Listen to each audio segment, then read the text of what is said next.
Ito ngayon dito sa Calgary, Alberta, puting-puti na naman ng mga daan.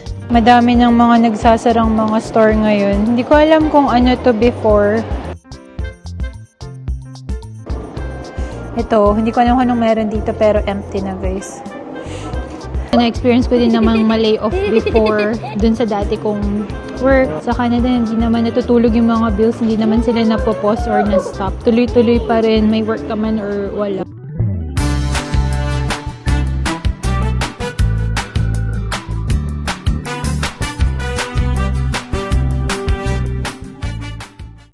Good morning guys! Kumusta kayong lahat? So Saturday ngayon, mas snow sa labas actually since kagabi nag-snow dito sa Calgary. So hanggang ngayon na-snow pa din. Medyo nag-accumulate na yung mga snow sa daan so dumadami na. Galing lang kami sa taekwondo class ni Kian kasi may ano sila ngayon, belt testing. Dapat may pasok kami both ni Ivan pero nakipag-switch kami so bukas pasok na ulit tayo. Ngayon lang kasi belt testing ni Kian. Punta tayo pala ngayon sa Market Mall. Isama ko kayo. Ikot-ikot lang tayo doon. At saka treat natin si Kian kasi yellow belt na siya. So from no belt to white belt. And ngayon is yellow belt na siya. Ito ngayon dito sa Calgary, Alberta. Puting-puti na naman ng mga daan. Ano ngayon March pala. March 29. Oo, 2025. Ayan ang snow sa spring. Kagabi lang pala to nag-start. Nag-accumulate agad kasi walang tigil. Ayan. And I know sa ibang provinces din is nag-snow din naman. Kasi sa Edmonton, madami ring snow. Tsaka madaming mga aksidente sa daan kasi umulan. And then, nag-freezing rain nga. Kaya ang dulas ng daan. Daming aksidente na naka-report. Mommy, hello guys. It's heavy snow today. So be careful. -3! It's -3 here. It's cold. Bye-bye. Ito yung temperature ngayon. -3. Feels like -7. Itong nakakatawa. Mommy, Kasi... fine. Ayun o, Look at this. may +17 na naman. Next week Sunday, tsaka +18. There's 18. Malupet. No, 11, 16, and 18. Yeah, that's right. 11, 17. Tama. Matutunaw din to. Mommy. Dito na tayo sa Market Mall. Hanap lang ng parking, pero punta kami sa underground kasi Underground. Yay. favorite ni Kian underground parking. Kasi pangit ng weather. Kaya dun tayo sa underground. Yung alam kong may underground parking ito tsaka Chinook. Dito na tayo sa loob. Madami nag-aabang ng parking sa basement. Kasi nga wet snow sa labas. And hindi pa tumitigil kaya dami na rin mga end of winter sale nagmura nga yun. $10 na lang yung isa. Nakita mo. Okay. Hanap lang kami ng maupuan kasi nag-take out kami sa Kinjo ramen sa malamig na panahon. Punta na kami straight sa food court. Hanap kami ng spot.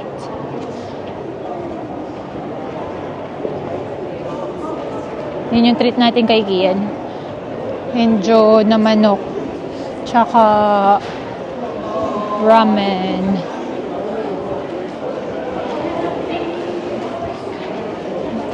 Kahagabi kasi pumunta na kami sa Cross Iron.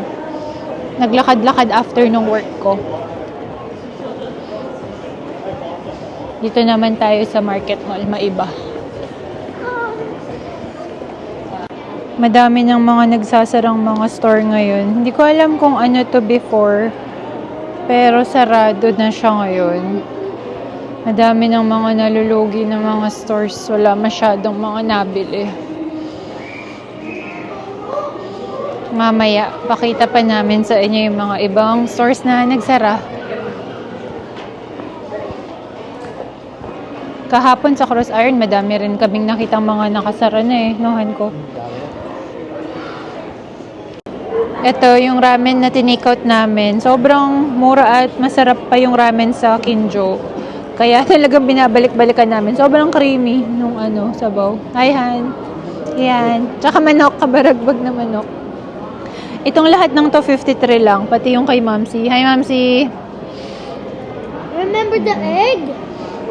Yeah. Mamsi's giving her egg to you. Sa'yo na daw. Kain muna. Yan, kain muna tayo.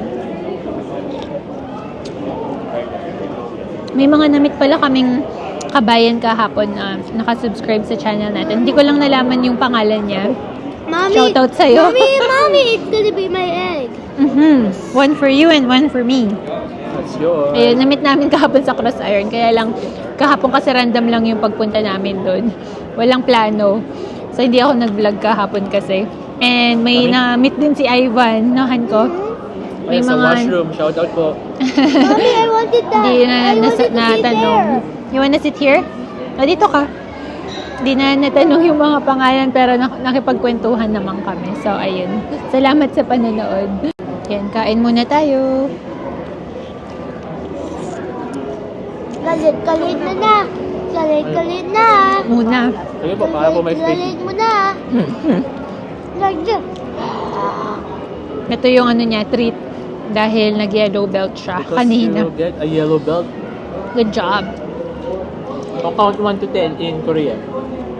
Haná, 둘, 셋, 넷, 다섯, 여섯, 일곱, 여덟, 아홉, 열! Good Good job. Tama ba? Ah. Pinapamemorize kasi sa kanila sa taekwondo yung 1 to 10 in Korean. You know Korean? Then go try! Yung 1 to 10 lang. 1 to 10 lang. Kailangan natin sa taekwondo nila. Kasi 'di ba galing sa Korea talaga yung taekwondo. Yeah, they're from Korean. Korea. That's what they going there. By play. Sige guys, mamaya na lang. Nabudol na naman si Mamsi. What do you say to Mamsi? Thank Nabudol na naman eh. Na? Nabudol si Mamsi na naman. Ikaw na. Ayan no. Yogurt ice cream. Sarap? Sarap? Sit ka muna. Thank you, Lolo. No, sit. Thank you, Lolo. Thank you, Lolo Mar. Ayan, busog na. Busog, ang laki oh. Thank you, Mamsi. Ayan oh. Ilang buwan na ba? Golden Buddha na. Golden Buddha. Ilang buwan na yung baby natin. Sisi. Joke lang. Siyempre, kakakain lang. Lumaki na yung chan. Ayun oh, may dessert agad eh. After ng main dish. Happy?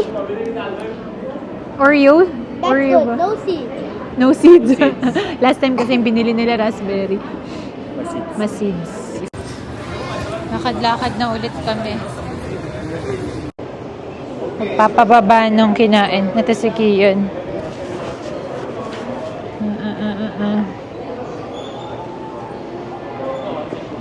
Ito yung Hudson's Bay, no? Bukas pa, pero magsasara na. Kahit tong spot na to, wala rin. Bakante. Potato corner? Hindi yata, dun po. May Hudson's Bay pala dito. Ayun nga, nabalitaan na nga nating lahat na magsasara na yung Hudson's Bay, which is napakalaking company dito yan. Naka 15% off. Nagsisale, liquidation sale na sila. And nabalitaan ko rin na yung ibang mga nagbebenta dito ng mga brands, pinull out yung iba ng mga products nila kasi nga ililiquidate na. May potato corner nga pala dito.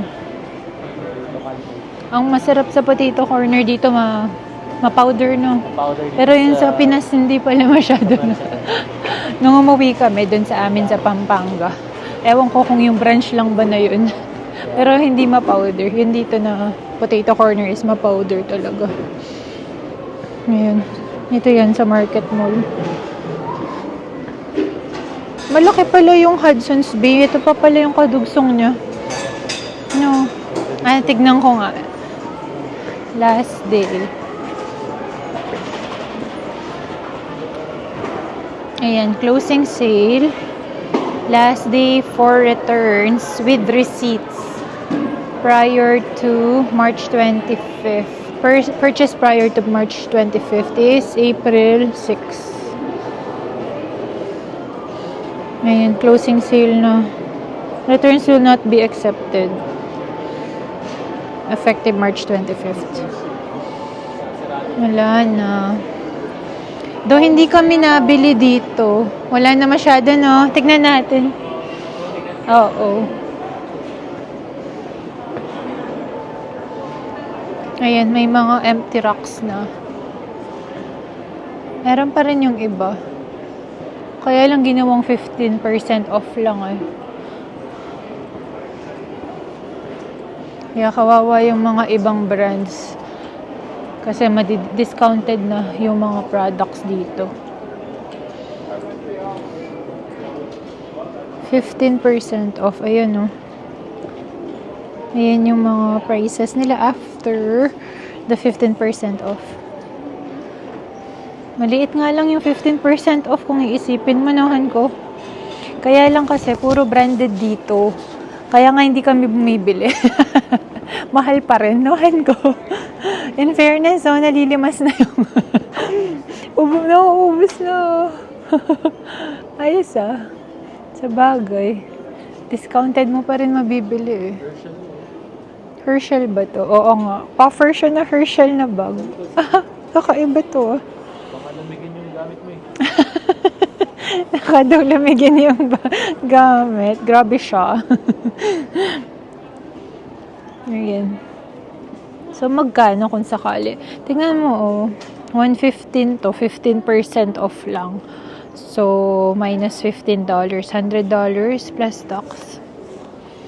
Kaya mga branded kasi dito. Pero may mga bumibili pa rin. Diba? Konti na lang mga...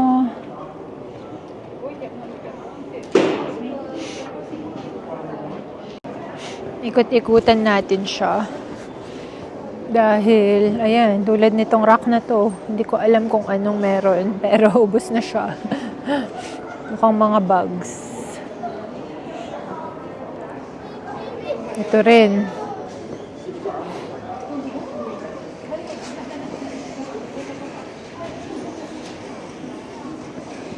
Mga alahas, madami pa rin.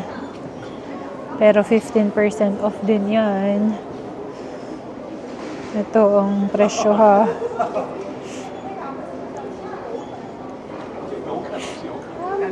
Yes. Ikot-ikot pa tayo.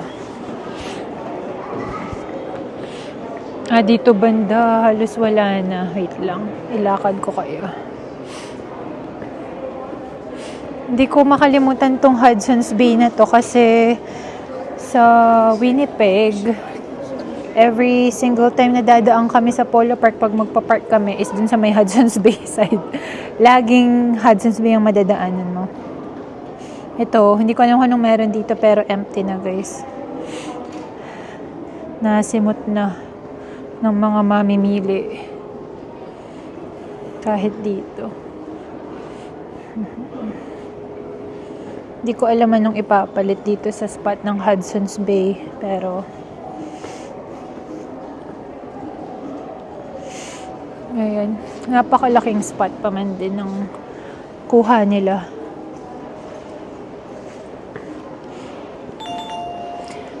Sabi ng mga iba, dinumog daw talaga yung may distinct na towel kasi yung Hudson's Bay. Yung iba, 25% off. Itong set na to, patio set. Dinumog daw yung mga bag at saka mga towel and blanket, no? Na Hudson's Bay, no? Kasi stripes yun eh. Pwede ka na nga mamili dito ng mga pamasko, char. Hindi konti pa rin yung 15% na discount na yun. Kung iisipin mo, hindi siya sobrang laki. Depende siguro sa bibilhin mo kung jewelry, ganyan. Pero all sales are final, nakalagay. No returns. Yun, pinakita ko lang sa inyo. Magsasara na nga itong Hudson's Bay. Wala, hindi masyadong kumikita rin eh. So, kawawa din naman yung mga mawawalan talaga ng trabaho dito. Gawa ng pagsasara. Kawawa din yung mga maapektuhan talaga nito kasi yung mga mawawalan ng trabaho. Sabi nila magkaka-recession kasi nga dami nagsasara, mga nalulugi ng mga business. So, yun. Pwede naman din atang mag-claim ng EI kapag kaganyan, kapag may na-contribute ka sa EI. Snow pa rin ata sa labas. Tuloy-tuloy yung snow dito ngayon. March 29. So far, ito yung pinakamadaming snow sa spring. Dito sa Calgary. Pero last year yung dating namin na March 1 is winter storm ata. Nung pagdating natin dito. Basta makapal yung snow. Samantalang this year na March 1 dito, walang ka-snow-snow. Iba yung weather. Global warming din siguro. Dubai chocolate, ito siya. Magkano? Trending. Ayan na, tax season guys. Tapos na kami ni Iban. Nasabi ko na din sa isang vlog ko. Sa mga gustong magpaano dyan. Same day ata to return eh. Tama ba? Same day return dyan sa H&R? Parang ano? Pero mahal lang. Mas mahal. Again, bull! You Bull! got a ball, you win. Kian! 120! Si Bossing oh. Kami naman itulak mo dyan, Kian. Ikaw na. Ayun, napabili ako ng ano. Ang sarap kasi nito, bago kong paborito, ice mocha latte. Canadian yan, Tim Hortons. Naman, Tim Hortons yarn. Canadian flag yan. Oo nga. May Canadian flag daw. Ayun na, support Canadian products. Kasi Starbucks nga pala is US product. US brand pala. I'll be So yun sabi nga ni Evan daw baka magka-lay offan gawa ng tariff pag na-push through. I-share ko lang sa inyo na experience ko din namang ma-lay off before dun sa dati kong work. 2018 o 17. Kailan ako na-lay off? 17, no? Kasi dumating si Ma'am nun eh. 2017 ng November, na-lay off din ako sa work. Sakto, padating si mama ko noon dito. Tapos, iyak talaga ako noon kasi syempre, diba, parang paano na yung mga bills. And then, yun yung first work ko sa healthcare. Full-time job yun. And then, isa-isa kinausap kami, sabi, mali-lay off nga kami. So, laid off ako for like one month yun. Ang hirap kayang ma-lay off, diba? Kasi dito sa Canada, hindi naman natutulog yung mga bills, hindi naman sila napopause or na-stop. Tuloy-tuloy pa rin, may work ka man or wala. So, yun yung mahirap. So, hopefully, tignan natin kung ano magiging balita about sa mga tariff. Hindi talaga ako maalam sa ganyan, guys. Medyo bobita tayo. Ayan, di rin ako makakashare ng sobra. Sinishare ko lang sa inyo yung mga magsasara dito na napapansin namin. Ayun lang. Hindi naman tayo magmamarunong na may alam tayo sa mga tariff and everything. Pero I'm pretty sure magiging affected tayo sa pagtaas ng presyo kapag na-push through yan. Balak pa man din namin pumunta nga sa US one of these days. Sana matuloy and sana walang maging aberya. Kasi minsan naghahanap ka rin ng parang getaway sa busy work, 'di ba? Kahit sino naman. Siguro parang kapag sobrang busy mo, parang mental health na priority. Kaya gusto namin lumabas, pumunta sa US, pero hopefully masettle na para hindi magka-aberya sa pagpasok doon at pagbalik dito sa Canada. Nagsara na rin pala guys itong Ricky's dito sa Market Mall. Wala nang laman sa loob. Meron pang isa dito. It's mahal there. Where? That's why the security In Arc'teryx, yeah, that's why there's security guard. May security guard kasi dun sa may Arc'teryx. Mahal kasi dun eh. Mommy, some big guys, some strangers might steal that money, right? Yeah. Ito pa, bootlegger. Why are they going to steal? Nagsara na rin. Where are they going? Box sarado. That's alright too. Kita ba sa loob? Wala na. Bootlegger. Dito sa Market Mall yan. Madami rin palang nagsara dito sa Market Mall. So, Hudson's ito. Look at this. Why they close? Wala na. They're not earning a lot, anak eh. Nagmamahal na kasi talaga yung mga bagay-bagay. Kaya minsan, yung mga unionized na mga trabaho nag-strike kasi hindi nag-cope up yung sahod sa presyo ng bilihin. Hindi mo rin sila mamasisi. Kasi ramdam na ramdam mo sa grocery pa lang. Mako-compare mo yung mga presyo ng bilihin pre-pandemic at saka post-pandemic, talagang inflation is real. No, they're not closing yet. No, it's just 4 p.m. Yan lang guys, pinakita lang namin yung mga nagsara, mga Let's go there. Napasok ka dyan. uwian na rin. Naglakad-lakad lang kami, chill-chill lang konti dito sa Market Mall, Sunday Wanna ngayon. go there? Ayun guys, salamat sa pagsama sa araw namin today. And sana nagustuhan yung vlog namin. And salamat sa panonood until the end. We'll see you on our next one. Bye!